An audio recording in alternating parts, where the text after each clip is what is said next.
ગરમીને લઈને ઘાતક આગાહી. હવામાન નિષ્ણાંત અંબાલાલ પટેલ દ્વારા ગરમીને લઈને ઘાતક આગાહી કરવામાં આવી છે. રાજ્યના 9 શહેરમાં તાપમાનનો પારો 43 ડિગ્રીને પાર પહોંચ્યો છે. રાજ્યમાં અગનગોળા વરસાવતી ગરમીથી લોકો તોબા પોકારી ઉઠ્યા છે. મધ્ય અને ઉત્તર ગુજરાતમાં તાપમાન ઉચકાશે. 42 થી 44 ડિગ્રી સુધી તાપમાન પહોંચે તેવું અનુમાન કરવામાં આવ્યું છે. પશ્ચિમી અને ઉત્તર પશ્ચિમી ગરમ પવનોને કારણે રાજ્યમાં ગરમીનું જોર વધ્યું છે. બંગાળની દશા અને દિશા બદલાવાની છે. પશ્ચિમ બંગાળના બૈરકપુરમાં જનસભાને સંબોધિત કરતા પીએમ મોદીએ કહ્યું કે બૈરકપુરે આઝાદીની લડાઈને તાકાત આપી. બૈરકપુરમાં હવે બદલાવની ગુંજ છે. બંગાળની દશા અને દિશા બદલાવાની છે. આ વખતે બંગાળમાં પરિવર્તન આવશે. બંગાળની જનતાનો ઈરાદો સ્પષ્ટ છે. વધુમાં પીએમ મોદીએ કહ્યું કે 4 મેના રોજ શપથ ગ્રહણમાં આવીશ. પીએમ મોદીએ કહ્યું કે ભયાનક ગરમી બાદ પણ મને થાક અનુભવ્યો નથી. રોડ શો મારા માટે તીર્થયાત્રાની જેમ છે. રસોઈ ગેસના નવા કનેક્શન પર પ્રતિબંધ. ભારત સરકારે દેશમાં નવા એલપીજી કનેક્શનની બુકિંગ પર રોક લગાવી દીધી છે. પેટ્રોલિયમ મંત્રાલયે એલપીજી કંપનીઓએ આદેશ આપ્યો છે કે તમામ ધ્યાન હાલમાં વપરાશકર્તાઓની માંગ પૂરી કરવા પર હોવું જોઈએ, જે માટે ઓછામાં ઓછા 1 મહિના સુધી કોઈ પણ વ્યક્તિને નવું કનેક્શન આપવામાં આવશે નહીં. વધુમાં 2 ગેસ રિફિલ બુકિંગ વચ્ચે શહેરી વિસ્તારમાં 25 અને ગ્રામીણ વિસ્તારમાં 45 દિવસના અંતરવાળો નિયમ હવે હંમેશા માટે લાગુ રહેશે. પશ્ચિમ બંગાળ પરિવર્તન માંગે છે. પીએમ મોદીએ રવિવારે કોલકાતામાં કરેલા રોડ શોનો એક વિડિયો સોશિયલ મીડિયા પર શેર કરીને જીતનો દાવો કર્યો છે. જે વિડિયોમાં લખ્યું હતું, કોલકાતામાં ઐતિહાસિક રોડ શો શહેરનો મૂડ એક વાતને સ્પષ્ટ કરે છે કે પશ્ચિમ બંગાળ પરિવર્તન ઈચ્છે છે. પશ્ચિમ બંગાળ બીજેપી ઈચ્છે છે, જે તમે વિડિયોમાં જોઈ શકો છો. બંગાળ ચૂંટણી માટે પીએમ મોદી સતત પ્રચાર કરી રહ્યા છે. જણાવીએ કે ગઈકાલે બંગાળ ચૂંટણીના પ્રચાર માટે અંતિમ દિવસ હતો. આજે રાજ્યમાં ગરમીનું યલો એલર્ટ. હવામાન વિભાગે ગરમીને લઈને ઘાતક આગાહી કરી છે. આજે સમગ્ર ગુજરાત રાજ્યમાં ગરમીનું યલો એલર્ટ આપવામાં આવ્યું છે. ગુજરાતના 9 શહેરમાં તાપમાનનો પારો 43 ડિગ્રીને પાર પહોંચ્યો છે. અસહ્ય ગરમીથી જનજીવન પ્રભાવિત થયું છે. તાપમાનનો પારો 45 ડિગ્રીને પાર પહોંચતા અગનગોળા વરસાવતી ગરમીથી લોકો તોબા પોકારી ઉઠ્યા છે. હવામાન વિભાગે સમગ્ર ગુજરાતમાં ગરમીનું યલો એલર્ટ આપ્યું છે. રાઘવ ચડ્ઢા સહિત 7 આપ સાંસદો બીજેપીમાં વિલીન. રાજ્યસભા સચિવાલય આપના 7 સાંસદોના ભાજપમાં જોડાવાની પુષ્ટિ કરતું જાહેરનામું બહાર પાડ્યું છે. આ સાથે આ સાંસદો ભાજપમાં જોડાઈ ગયા છે. ભાજપના સાંસદોની સંખ્યા હવે 113 પર પહોંચી ગઈ છે. સાંસદ રાઘવ ચડ્ઢા, અશોક કુમાર મિત્તલ, હરભજનસિંહ, સંદીપ કુમાર પાઠક, ડોક્ટર વિક્રમજીત સિંહ સાહની, સ્વાતિ માલીવાલ અને રાજિંદર ગુપ્તા હવે ભાજપના 113 રાજ્યસભા સાંસદોમાં સામેલ છે. ટીએમસીના ગુંડાઓને માથું છુપાવવાની જગ્યા નહીં મળે. સીએમ યોગીએ પશ્ચિમ બંગાળના કટવામાં જનસભા સંબોધિત કરતા કહ્યું કે ડબલ એન્જિન સરકાર બનતા જ ટીએમસીના ગુંડાઓને માથું છુપાવવાની પણ જગ્યા નહીં મળે. બંગાળને પહેલા કોંગ્રેસ, પછી કમ્યુનિસ્ટો અને પાછલા 15 વર્ષથી ટીએમસીએ લૂંટ્યું છે. યુપીમાં જેટલા માફિયાઓને કોંગ્રેસ સપાએ પાડ્યા હતા, તેમની હડ્ડી પસલી કચડવાનું કામ બુલડોઝરને કર્યું છે. જનસભા પહેલા સીએમ એ તારકેશ્વર તારકનાથ મંદિરમાં દર્શન કર્યા હતા. ઈરાને ભારતીય જહાજ પર ફાયરિંગ કર્યું. ઈરાની કોસ્ટ ગાર્ડે 25 એપ્રિલના રોજ ઓમાનના શિનાસ આઉટર પોર્ટ પાસે ટોગોના ધ્વજવાળા કેમિકલ ટેન્કર એમટી સિરોન પર ચેતવણીના ભાગરૂપે ફાયરિંગ કર્યું હતું. આ જહાજમાં 12 ભારતીય ક્રૂ મેમ્બર્સ હાજર હતા. પોર્ટ્સ, શિપિંગ અને જળમાર્ગ મંત્રાલયના જણાવ્યા અનુસાર તમામ ભારતીય નાવિકો સુરક્ષિત છે અને કોઈને ઈજા પહોંચી નથી. ભારત સરકાર વિદેશ મંત્રાલય અને સંબંધિત પક્ષો સાથે સતત સંપર્કમાં છે. ચૈતર વસાવા અને મૃતકના પરિવારજન વચ્ચે લાફાવાળી. ઝઘડિયા જીઆઈડીસીમાં મેટ્રોપોલિટન કંપનીમાં લાગેલી આગમાં ગંભીર રીતે દાઝેલા કામદાર રાકેશ વસાવાનું સુરતની યુનિવર્સલ હોસ્પિટલમાં સારવાર દરમિયાન મોત નીપજ્યું છે. આ આગમાં કુલ 15 કામદારો દાઝ્યા હતા. મૃતકના ભાઈ રોશન વસાવાએ આમ આદમી પાર્ટીના ધારાસભ્ય ચૈતર વસાવા પર ગંભીર આક્ષેપ કર્યો છે. કંપની ખાતે પહોંચેલા ચૈતર વસાવાએ બોલાચાલી થતા મૃતકના ભાઈને લાફો મારી દીધો હતો. રશિયા ભારતને આપશે લોંગ રેન્જ મિસાઇલ. ભારત અને રશિયાએ એક મોટા સંરક્ષણ કરાર પર હસ્તાક્ષર કર્યા છે, જે હેઠળ રશિયા ભારતને લોંગ રેન્જ મિસાઇલો પૂરી પાડશે. જો કે આ સોદાની હજુ સુધી સત્તાવાર જાહેરાત કરવામાં આવી નથી. અહેવાલો અનુસાર ડીલને અંતિમ સ્વરૂપ આપવામાં આવ્યું છે.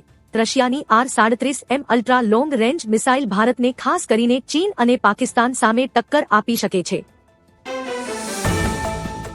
સાગર રબારીએ આપને કર્યા રામ રામ। ગુજરાતના રાજકારણમાં ભૂકંપ આવ્યો છે। વધુ એક આપ નેતાએ રાજીનામું આપ્યું છે। રાજુ કરપડા બાદ આપના પ્રદેશ મહામંત્રી સાગર રબારીએ રાજીનામું આપ્યું છે। સાગર રબારીએ પાર્ટીના સભ્યપદ સહિત તમામ પદ પરથી રાજીનામું આપ્યું છે। વધુમાં તેમને આમ આદમી પાર્ટીમાં કાર્યકરો અને નેતાઓના સહયોગ બદલ સાગર રબારીએ આભાર માન્યો હતો અને વ્યક્તિગત સંબંધો અકબંધ રાખવાની વાત કરી હતી। શિવાજી મહારાજ પર ટિપ્પણી કરવા બદલ ધીરેન્દ્ર શાસ્ત્રીએ માફી માંગી। મહારાષ્ટ્રમાં વિરોધ વચ્ચે ધીરેન્દ્ર શાસ્ત્રીએ છત્રપતિ શિવાજી મહારાજ પર ટિપ્પણી કરવા બદલ માફી માંગી છે। તેમણે કહ્યું કે તેમના નિવેદનને સોશિયલ મીડિયા પર એડિટ કરીને શેર કરવામાં આવ્યું હતું। વધુમાં તેમણે કહ્યું કે હું શિવાજી મહારાજના અપમાન વિશે વિચારી પણ ન શકું। નાગપુરમાં યોજાયેલ એક કાર્યક્રમ દરમિયાન શાસ્ત્રીએ કહ્યું હતું કે યુદ્ધથી થાકી હારીને શિવાજી મહારાજ તેમની જવાબદારીઓ છોડવા ઈચ્છતા હતા। ગંગટોકમાં પીએમ મોદીની રેલી। પીએમ મોદી ગંગટોકમાં રેલી કરી રહ્યા છે। તેઓ 2 દિવસીય સિક્કિમ પ્રવાસે છે। પીએમ મોદી રેલી બાદ ગંગટોકમાં સિક્કિમના રાજ્ય સ્થાપનાની 50મી વર્ષગાંઠના સમાપન સમારોહમાં ભાગ લેશે। સિક્કિમના ગંગટોક પહોંચતા પીએમ મોદીનું લોકોએ ભવ્ય સ્વાગત કર્યું હતું।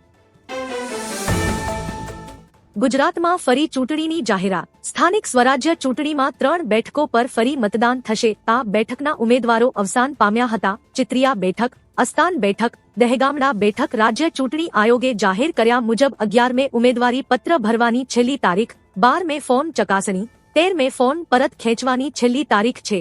મતદાન 24 મે અને મતગણતરી 26 મે 2024ના રોજ થશે। હોર્મુઝને લઈને મોટા સમાચાર। ઈરાન અમેરિકા વચ્ચે બીજા રાઉન્ડની વાટાઘાટોના કોઈ સીધા સંકેતો નથી, પરંતુ પાછલા બારણે શાંતિ કરાર માટે પ્રયાસો ચાલુ છે। અમેરિકા ઈરાન વચ્ચે ચાલી રહેલા તણાવ વચ્ચે તેહરાને યુએસને એક નવો શાંતિ પ્રસ્તાવ મોકલ્યો છે, જેમાં હોર્મુઝ સ્ટ્રેટને ફરી ખોલવા અને યુદ્ધનો અંત લાવવાનો પ્રયાસ કરવામાં આવ્યો છે। જો કે આ માટે ઈરાને શરતો રાખી છે, જેમાં પરમાણુ વાટાઘાટો અને નાકાબંધી હટાવવા સંબંધિત નવી શરતોનો સમાવેશ થાય છે। કોલકાતામાં અમિત શાહનો રોડ શો। બંગાળ ચૂંટણીના પ્રચારના અંતિમ દિવસે કેન્દ્રીય ગૃહમંત્રી આજે કોલકાતાના બેહાલા પશ્ચિમ વિધાનસભા ક્ષેત્રથી બીજેપી ઉમેદવાર ઇન્દ્રનીલ ખાનના સમર્થનમાં રોડ શો કરી રહ્યા છે। જણાવીએ કે બંગાળમાં પહેલા તબક્કાનું મતદાન પૂરું થયું છે, જ્યારે બીજા તબક્કામાં 29 એપ્રિલે 142 બેઠકો પર મતદાન થશે। વધુમાં જે સાંજે 5 વાગ્યા બાદ ચૂંટણી પ્રચાર શાંત પડી જશે અને આચારસંહિતા લાગુ થશે।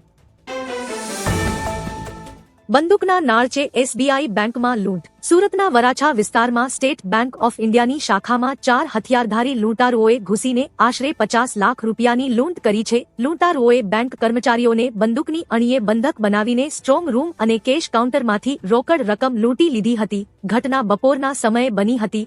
લૂંટ પતાવ્યા બાદ તમામ લૂંટારુઓ ફરાર થઈ ગયા છે। પોલીસે તપાસ શરૂ કરી છે। કેજરીવાલે કહ્યું, ભૂલથી પણ કમળનું બટન ન દબાવો। દિલ્હીના ભૂતપૂર્વ સીએમ અરવિંદ કેજરીવાલે પશ્ચિમ બંગાળની ચૂંટણીમાં ભાજપ પર આકરા પ્રહારો કર્યા। તેમણે લોકોને વિનંતી કરી કે ભૂલથી પણ કમળનું બટન ન દબાવો, કારણ કે તેઓ સરકારી લાભો ગુમાવી શકે છે। કેજરીવાલે આરોપ લગાવ્યો કે મતદાર યાદીમાંથી લાખો નામો દૂર કરવામાં આવ્યા છે અને ચૂંટણીને પ્રભાવિત કરવાના પ્રયાસો કરવામાં આવી રહ્યા છે। તેથી તેઓ જનતાને મમતા દીદી અને ટીએમસીના સમર્થનમાં મતદાન કરવા અપીલ કરે છે। મતદાન પૂર્ણ થયું ને ભાજપે એક્શન લીધા। મહેસાણા જિલ્લા ભાજપે સ્થાનિક સ્વરાજ્ય ચૂંટણી વચ્ચે પક્ષ વિરોધી પ્રવૃત્તિમાં સંડોવાયેલા 5 આગેવાનોને પ્રાથમિક અને સક્રિય સભ્યપદેથી 6 વર્ષ માટે સસ્પેન્ડ કરી દીધા છે। સસ્પેન્ડ થનારાઓમાં જિલ્લા ભાજપના પૂર્વ ઉપપ્રમુખ જગદીશ એમ પટેલ, એપીએમસી ઉનાવાના ડિરેક્ટર સુરેશ ડી પટેલ, ખેરાલુ તાલુકા ભાજપના પૂર્વ મહામંત્રી દિનેશ ચૌધરી, તાલુકા પંચાયતના પૂર્વ પ્રમુખ પરેશ જે પટેલ અને કલ્પેશ કે પટેલનો સમાવેશ થાય છે। ઇટાલિયા સામે આઈપીએસ એસોસિએશન લાલઘૂમ। ગોપાલ ઇટાલિયાએ પોલીસ તંત્ર વિરુદ્ધ અપમાનજનક નિવેદન આપ્યું હતું। આના વિરોધમાં ગુજરાત આઈપીએસ એસોસિએશને રાજ્ય ચૂંટણી આયોગને આવેદનપત્ર આપ્યું છે। એસોસિએશનના પ્રમુખ જીએસ મલિકની આગેવાનીમાં સભ્યોએ આયોગ સમક્ષ રજૂઆત કરી કે ઇટાલિયાએ પોલીસનું અપમાન કર્યું છે અને તેમના મનોબળને તોડવાનો પ્રયાસ કર્યો છે। એસોસિએશને માંગ કરી છે કે આવા નિવેદનો આપનારા નેતાઓ સામે આયોગ દાખલારૂપ કાર્યવાહી કરે। હું મારા ખિસ્સામાં ડુંગળી રાખું છું। દેશમાં પડી રહેલી ભીષણ ગરમીથી બચવા માટે કેન્દ્રીય મંત્રી જ્યોતિરાદિત્ય સિંધિયાએ સલાહ આપી છે। એપ્રિલમાં જ મે જૂન જેવી ગરમી પડી રહી છે। તેમણે કહ્યું કે ખિસ્સામાં ડુંગળી રાખો, તમને કંઈ જ નહીં થાય। ડુંગળીની તાસીર ઠંડી હોય છે। ડુંગળી ખાવાથી શરીર ઠંડુ રહે છે। કહેવાય છે કે ખિસ્સામાં ડુંગળી રાખવાથી લૂ નથી લાગતી, પણ તેની કોઈ વૈજ્ઞાનિક પુષ્ટિ નથી। આ એક ઘરગથ્થુ ઉપાય છે જેને લોકો અજમાવે છે। પીએમ મોદીના આગમન પહેલા મોટી બબાલ। પશ્ચિમ બંગાળના 24 પરગણામાં પીએમ મોદીના આગમનના કલાકો પહેલા જ મોટી બબાલ થઈ। જગદ્દલ વિસ્તારમાં ભાજપ અને ટીએમસીના કાર્યકરો વચ્ચે અથડામણ થઈ। આ અથડામણ ભારે હિંસામાં ફેરવાઈ ગઈ। ભાજપના ધારાસભ્ય પવનસિંહના ઘર પર બોમ્બ ફેંકવામાં આવ્યા। હિંસામાં 3 લોકો ઘાયલ થયા। પીએમ મોદીની રેલીના પોસ્ટરો ફાડી નાખ્યા। હાલમાં પરિસ્થિતિ વધુ વણસી છે। આથી બંને પક્ષો વચ્ચે ઝપાઝપી અને પથ્થરમારો થયો। ઈરાનનું 8 કરોડ લીટર ઈંધણ બરબાદ। અમેરિકા ઇઝરાયેલ હુમલામાં ઈરાનની રાજધાની તેહરાનમાં ફ્યુલ સ્ટોરેજ ટેન્ક નષ્ટ થઈ ગયા હતા, જેમાં લગભગ 9 કરોડ લીટર ઈંધણ બરબાદ થઈ ગયું હતું। આ જાણકારી તેહરાનના ગવર્નર મોહમ્મદ સાદેક મોટામેદિયને આપી છે। વધુમાં તેમણે લોકોને કહ્યું કે પાણી, વીજળી, ગેસ અને ઈંધણનો ઉપયોગ સમજી વિચારીને કરજો અને વધુમાં વધુ બચત કરજો। યુદ્ધ દરમિયાન ઈંધણની ખપતમાં 50% ઘટાડો આવ્યો છે। યુએસની વધુ પડતી માંગણીઓને કારણે વાતચીત નિષ્ફળ। ઈરાનના વિદેશ મંત્રી અબ્બાસ અરાગચીએ કહ્યું છે કે અમેરિકાની વધુ પડતી માંગણીઓને કારણે પાકિસ્તાનમાં શાંતિ વાર્તા સફળ થઈ શકી નથી। તેમણે રશિયા પહોંચ્યા બાદ આ વાત કરી હતી। તેમણે જણાવ્યું કે હોર્મુઝ સ્ટ્રેટ બંધ રાખવું એ માત્ર ઈરાનનો જ નહીં પરંતુ સમગ્ર વિશ્વનો મુદ્દો છે। અરાગચીએ પડોશી દેશ ઓમાન સાથે વધુ વાતચીત કરવા માટે સહમતિ વ્યક્ત કરી છે।